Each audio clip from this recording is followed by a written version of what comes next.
We want to be right here. That's where our business is.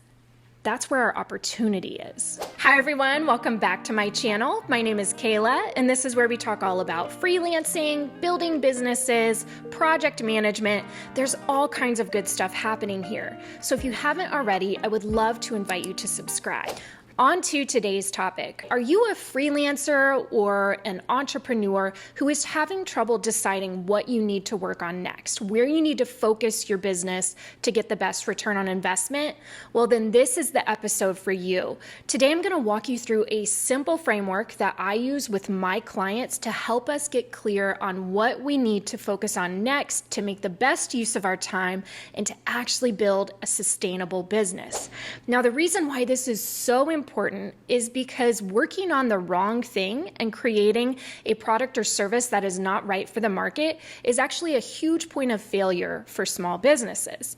And while product market fit is a huge topic that's beyond the scope of this video, I'm going to walk you through a simple framework today that will help make this easier for you to figure out with your teams. Now, I recently came across some data from the Bureau of Labor Statistics, and it told me that 20% of small businesses fail within the first 2 years, 45% fail within the first 5 years, and 65% fail within the first 10 years. Now, I think for many of us, this is not news. We are familiar with the failure rates of small businesses.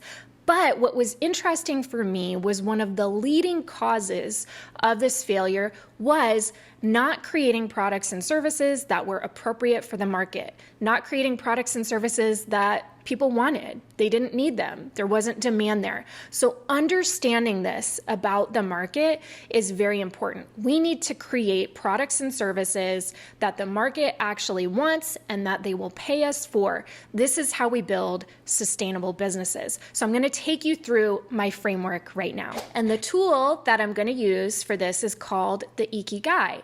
Now, if you've been following me for a while on LinkedIn, here on YouTube, if you have my Freelance Project Manager Guidebook, you are already familiar with this tool. Ikigai is a Japanese word that translated means something along the lines of reason for being or meaning to live. And I see it most frequently used when we're trying to figure out like our own purpose or place in the world. And it's a fantastic tool to use for that. I've used it with coaching clients kind of one-on-one to figure out, okay, what's my purpose? What's my place? And it's a great tool for that. But I've learned that it's also very helpful when working with businesses to figure out where that sweet spot is. And so I want to give you just a quick and dirty of how I use this with teams and how you could use it in your business.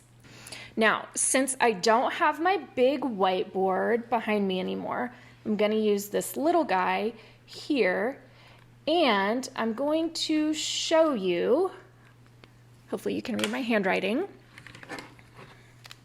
Okay, in quadrant number 1, you can see we have 4 quadrants, and we're going to answer questions, or we're going to examine each one of these quadrants to see if our business has what it takes, okay?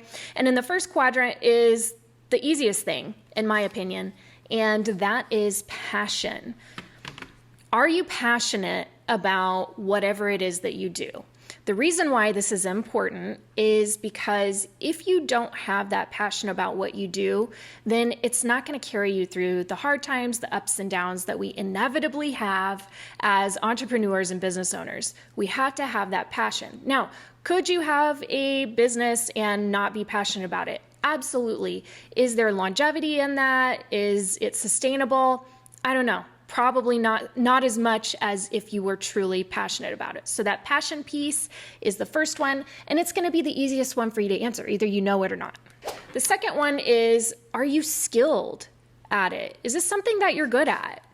If you're not, then maybe consider upskilling. This is actually something I address in my Freelance Project Manager Guide because there's so many different elements of project management. And if we're going to go out there as consultants and offer our services, we need to make sure that we are, upskilling where necessary. So are you skilled at it? Are you good at it? Are there businesses that are out there that aren't actually good at what they do? Absolutely. Again, is there longevity in that? Probably not so much.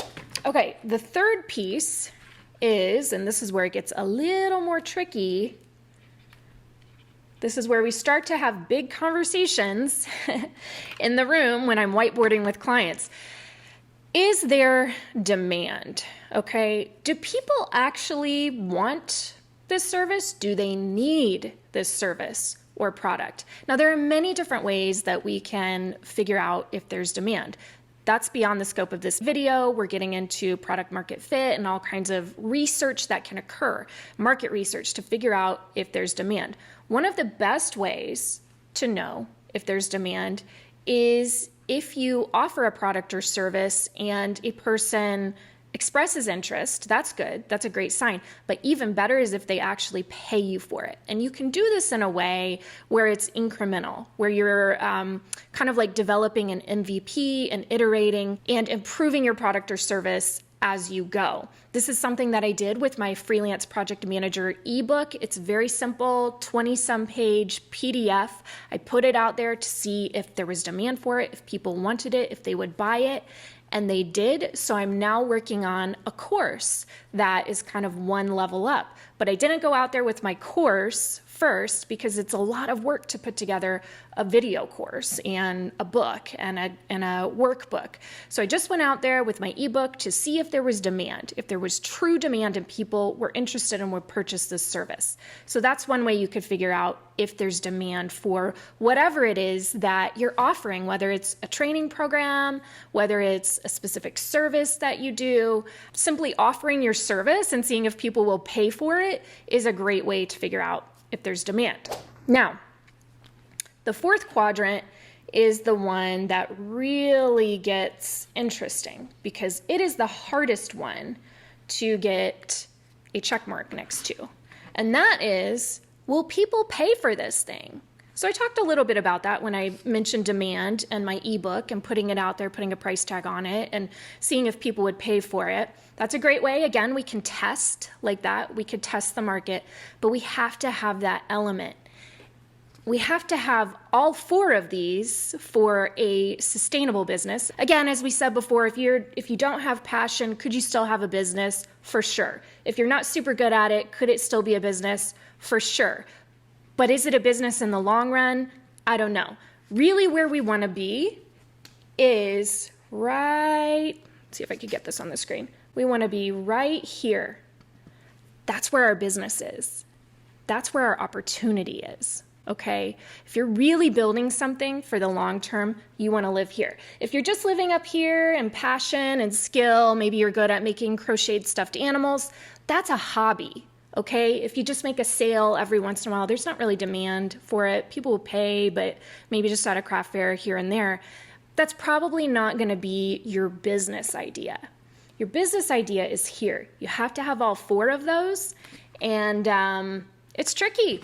It's tricky to figure out. But this is a good little framework for at least getting started. I hope this was helpful to you. If you need more help, more guidance, check out my Freelance Project Manager guidebook. Check out some of the other resources that I have in the video description box below.